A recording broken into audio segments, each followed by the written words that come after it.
Hello, I'm going to show how to use a hammerstone to work difficult rocks. Some would call it scrappy rock. That's still nappy rock. Anyhow, this is a curved spall of Georgetown. It's got some bends to it, some ridges, some thick areas. So I'm going to have to lose a little length to make a straight point in there, but I'll show you how to do that with hammerstone. And this is the top of a nodule of harvester chert. It's a lot of cortex on this side. So I'm going to try to keep the length and turn these edges down and thin with hammerstone. So I'll show you how to approach these two projects. This is a really gritty, soft, grabby sandstone hammerstone. It makes fast work of catching the middle parts of the hammerstone to do some brushing. So let's take this point, since this is sticking out where that's going to be gone anyhow, so any time you have areas on a rock that you can use to create angles to drive in and thin it down, using those areas that you know are going to be off anyhow is a good way to start. So let's just brush this corner down. Turn and see what we did there. We just brushed that down, turn it over, knock the top off, and come in on both sides of this delta. So now we've got another ridge here. So we can do a little trimming, come back in here. See, you have to lower this down just a little bit more. Dull it. A little brush. Turn it over.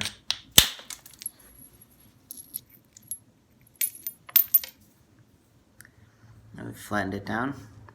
Now this droop is down, so let's trim that up. And we're going to have to, unless we're making a kooky pandale, we're going to need that out of our way. So just do a little braiding brush. Braid, brush.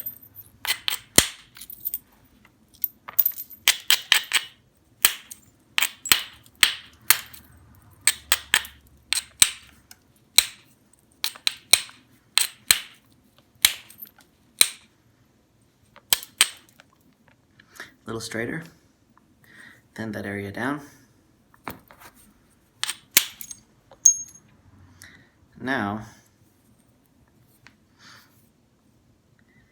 can sort of turn this edge down and gets it up to build some thickness to start coming back this way.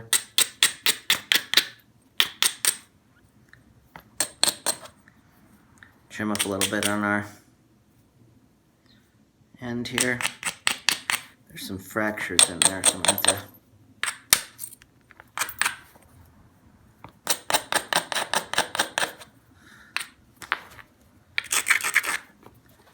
to get one flake down this tip. There, a nice small one. Get rid of our little fracture. Little thickening. Since we have to start coming across to this ridge, we're going to have to build the right contours to do that, and we'll probably split the difference by coming here to come out this way. There's a little cortex, kind of have to just, there's a little bit more width there.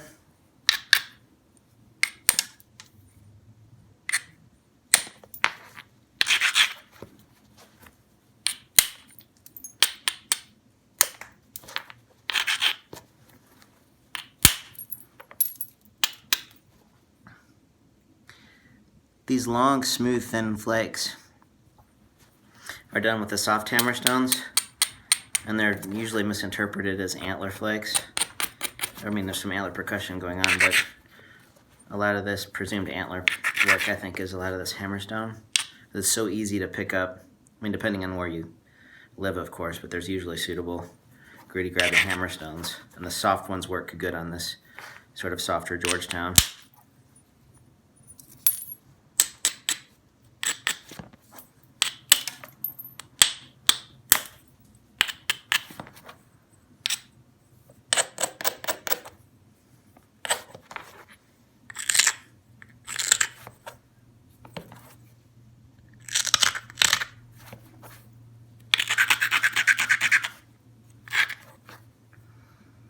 Alright, that thick platform Let it carry across here.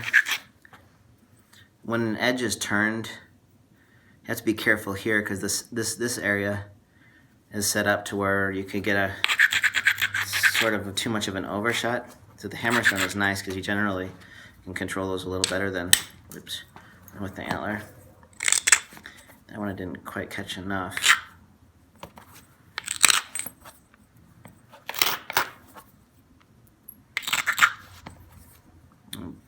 I'm a little too high and thick right there, so I'm going to have to do some trimming around that to lower that a little.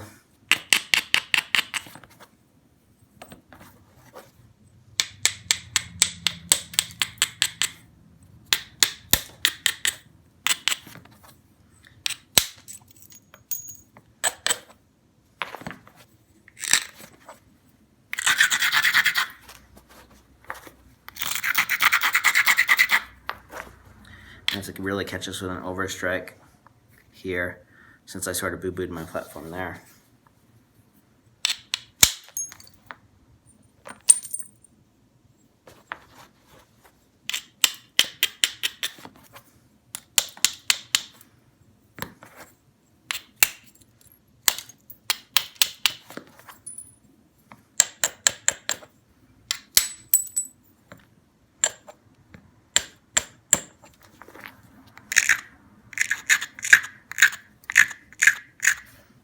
Pushing up to lower that down. Reposition our platform. You missed. On Hammerstone platforms, what you ideally want is steep faceted angles. There's a little bump right there. See that bump? So I'm not gonna,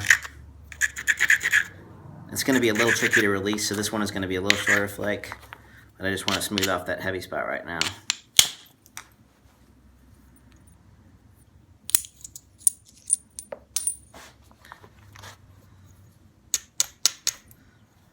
Okay, so we're getting flatter and straighter. At some point we're going to have to lose a little bit of length. And we have to kind of decide what we want to make. If we want to borrow it from one end to the other, we might be able to preserve width by sort of squaring this bottom up. So let's do that. Let's turn this down and then come back the other way.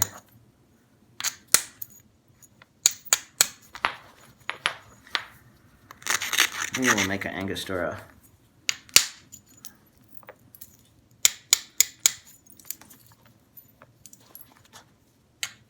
There's a seam right here.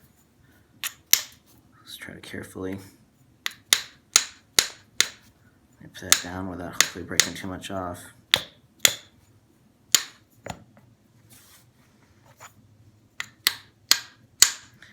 See, I'm leaving the Hammerstone on the edge there. So I might need, sometimes you need a little harder Hammerstone to do those little nips.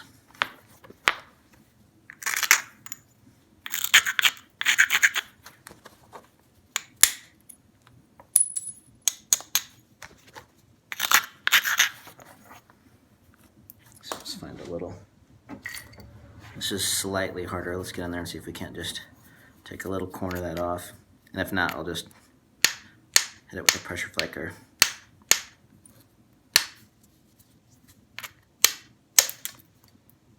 There, see that seam? Took out a little bit more than I wanted to, but that's okay.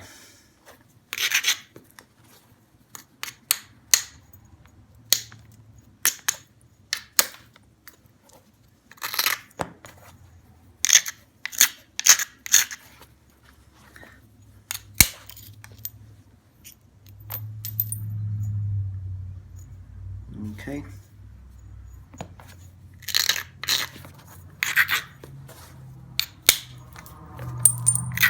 Couple more.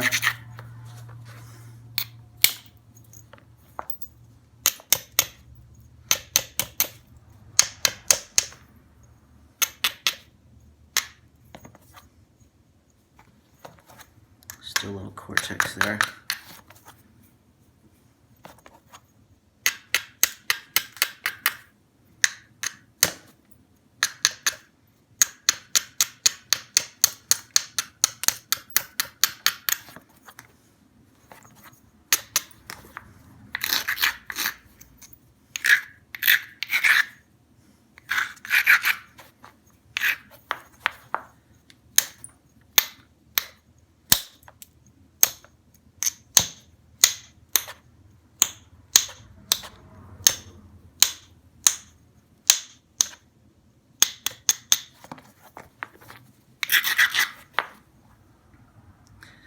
We're gonna have to work this down, straighten this up, and then come back this way to straighten that. I'm in a lot of cortex right now, so I'm gonna have to just work on both sides of it.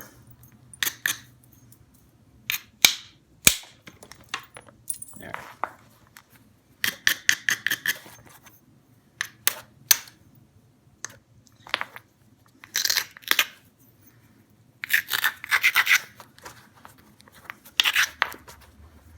This will be a nice oblique. That's nice.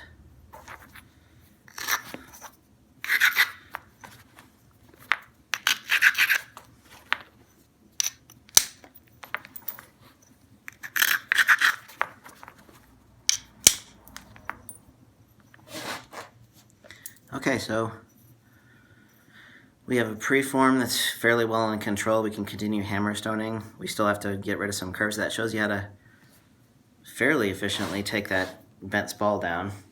Now let's work on this, our domed harvester piece. So our edges are so low here, I can't just grind this. Well, I could, but for hammerstone work, I'm going to need to make that a little steeper. That'd be a good antler platform to just sort of abrade that down and then hit this way, but I'm going to need to take it down more with the hammerstone. So just brush, brush, trim.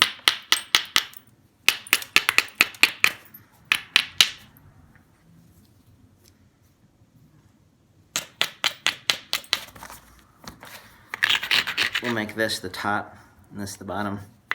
So we know we've got a little bit of width up here. Start up here at the top.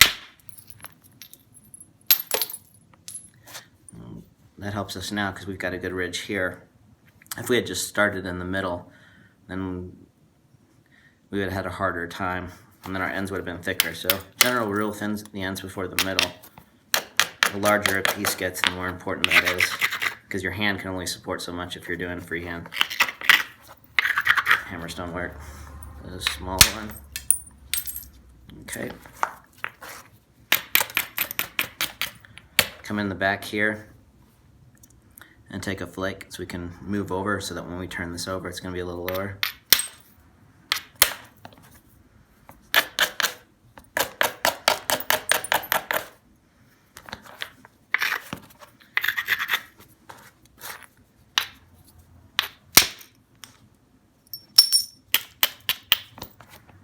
Same thing.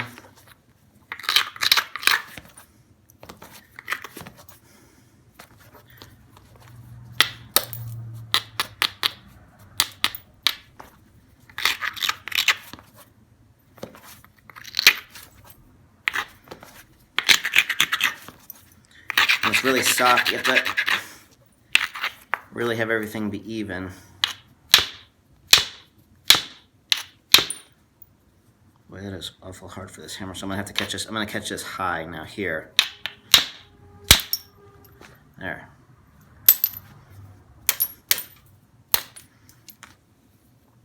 So we're a lot flatter. And now this edge, we've preserved width because those flakes weren't far enough. We don't have a lot of work to come in and catch back up. And that was all possible because that first flake gave us the ridge we needed to work on down along this edge. Let's do one more from this tip. We're fairly flat, so we're not going to have it be out of balance. If we get one more down here.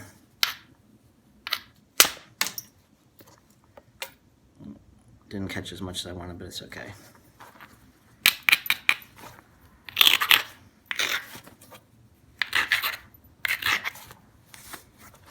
Now we're turning, we can just start working on down.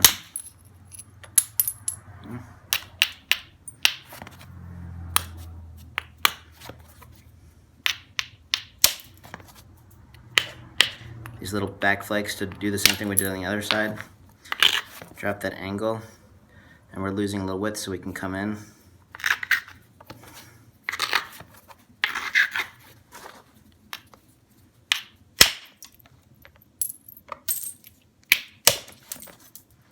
Same thing, we did a little trim then. Now we're going to come back here.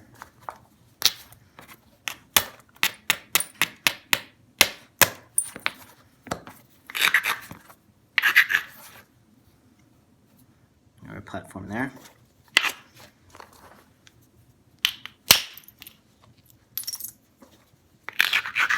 Now we can just take the rest of this big square off, edge off. Oops, I totally missed that.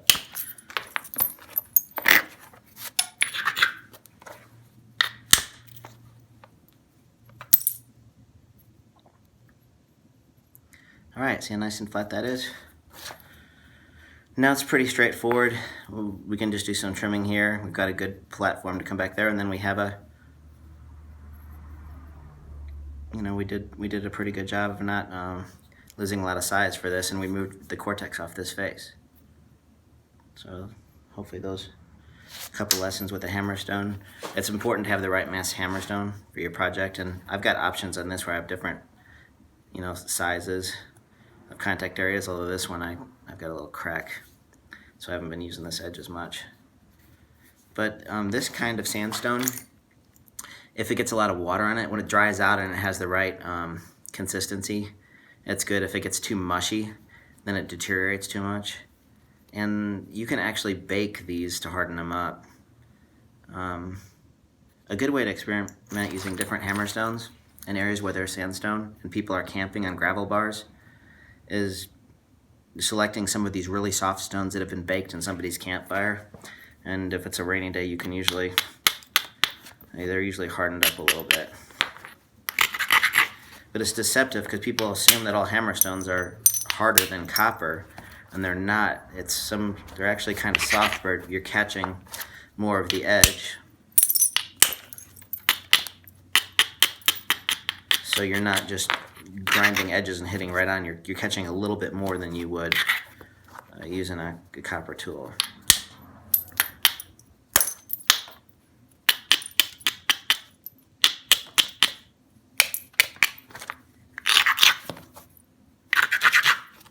Let's get this one here.